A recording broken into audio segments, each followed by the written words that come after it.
ይህ የኮከቦች 10 አሉታዊ ባህሪያትን እየተመለከትንበት ያለነው 7ኛው ቪዲዮአችን ነው። ከዚህ ቀደም ባሉት ቪዲዮዎች ከትግስት አልባው ኮከብ ኤሪስ ጀምረን ለምቾት ሲል ብዙ ዋጋ የሚከፍለውን ታውረስን አስከትለን መንታ ማንነት ባለው ጄሚኒ ቀጥለን ስሜታዊውን ካንሰርንና መመራትን የማይወደውን ሊዮን ተመልክተን ስህተትን የማይቀበለው ቪርጎ ኮከብ ጋር ደርሰን ነበር።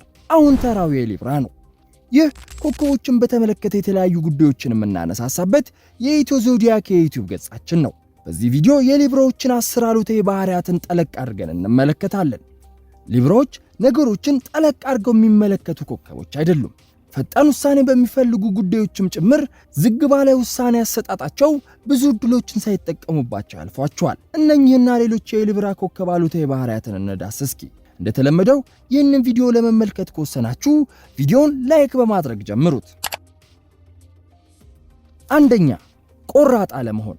ከሊብራ ዞዲያክ አሉታዊ ባህሪያት መካከል በመጀመሪያነትና በትልቁ የምናነሳው ውሳኔ መስጠት ያለመቻል ባህሪን ነው። ሊብራዎች ከብዙ ምርጫዎች መካከል አንዱ ላይ ለመወሰን ይቸገራሉ። ይህ ችግር እጅግ አስፈላጊ በሆኑ ጉዳዮቻቸው ላይም ጭምር ይስተዋላል። አስገራሚው ነገር የዚህ ውሳኔ የመወሰን ችግራቸው ምክንያት ሊብራዎች ሁሉም ነገር ፍትሃዊና እኩል መሆን እንዳለበት ካላቸው እምነት የመነጨ ነው።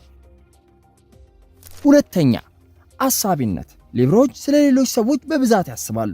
ለሚያውቃቸው ሰዎች ፍላጎትና ምቾቶች ከልክ ያለፈ የአሳቢነት ባህሪ ያላቸው። እርግጥ ነው ሰዎች በዚህ ባህሪያቸው ምክንያት ሊብራዎችን ይወዷቸዋል። ነገር ግን ሊብራዎች ለሰው ሲያስቡ የራሳቸውን ነገር በመተው በመሆኑ ለብዙ ጉዳቶች ይጋለጣሉ። ሶስተኛ፣ ጥልቀት አልባነት። ሊብራዎች በተፈጥሯቸው ላዩን የሚመለከቱ ኮከብ ናቸው።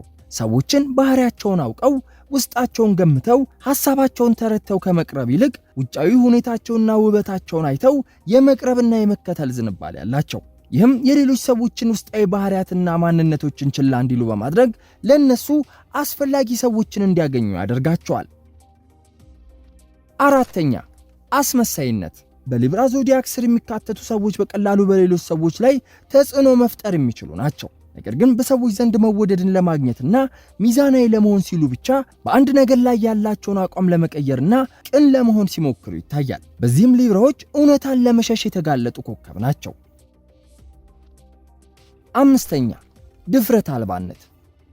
ሊብራዎች ግጭትና ጸቦችን እንዲቆሙ የማድረግ አስገራሚ አስታራቂነት ባህሪ ያላቸው። ኮከቦችን በጥልቀት የሚያጠኑ ተመራማሪዎች ማህበራዊ ቢራቢሮዎች ሲሉ ይጠሯቸዋል። ነገር ግን ይህንን ባህሪያቸውን በተመለከተ አንድ ጉድለት አለባቸው። ይህም አስከፊ የሚባሉ እውነታዎች ላይ ለማውራትና ለመጋፈጥ ፍቃደኛ አለመሆናቸው ነው። በዚህም ምክንያት ብዙውን ጊዜ የአስታራቂነት ችሎታቸውን ለመጠቀም ወደ ኋላ ሲሉ ይታያሉ። ኮከቦች ምን አይነት ጓደኞች ይመስሏችኋል? ጥሩ ወይስ መጥፎ? ይህ ቪዲዮ 12ቱ ኮከቦች ለሌሎች ሰዎች ምን አይነት ጓደኛ ናቸው የሚለውን እየተመለከትንበት ነው። ከዚህ ቪዲዮ በኋላ እንድትመለከቱ ተጋብዛችኋለሁ። የቪዲዮውን ሊንክ በኮሜንት ቦታው ላይ ታገኙታላችሁ። ስድስተኛ፣ ጭንቀት። ሊብራዎች ችኮላን አይወዱም። ውሳኔዎች ላይ ለመድረስ ረዘም ያለ ጊዜን ይወስዳሉ። ቀደም ብለን እንደተመለከትነው ቆራጥ ያለ መሆናቸው ከዚሁ ጋር የሚገናኝ ነው። በዚህም ምክንያት በቀላሉ ለጭንቀት ይዳረጋሉ። ሰባተኛ፣ ግለኝነት። ራሳቸውን በራሳቸው ማስተዳደር ይወዳሉ። በዚህም ከሰዎች ጥገኝነት ነፃ የመሆን እድላቸው ከፍ ያለ ነው። በህይወት ውስጥ ያሉትን ምርጥ ነገሮች ለራሳቸው በማድረግ ደስታን ያገኛሉ። ይህ ባህሪ ጥሩ የሚባል ቢሆንም ሊብራዎችን ከልክ ያለፈ ግለኝነትና ራስን ብቻ የመመልከት አባዜ ውስጥ ይከታቸዋል። ስምንተኛ፣ ተንኮለኝነት ወይም አጭበርባሪነት። ሊብራዎች ብልህ ናቸው። ዲፕሎማሲያዊነትንም ተክነውበታል። በዚህ ተፈጥሯቸው ላይ ተንኮለኝነትም ተጨምሮላቸዋል። ብልሃትን ከዲፕሎማሲያዊነት ጋር ያጣመሩት ሊብራዎች ታዲያ ሰዎችን በተለያዩ ተንኮሎች በእነሱ ጥላ ስር እንዲወድቁ ማድረግን ይችሉበታል። ዘጠነኛ፣ ባለ ሁለት ገጽታ።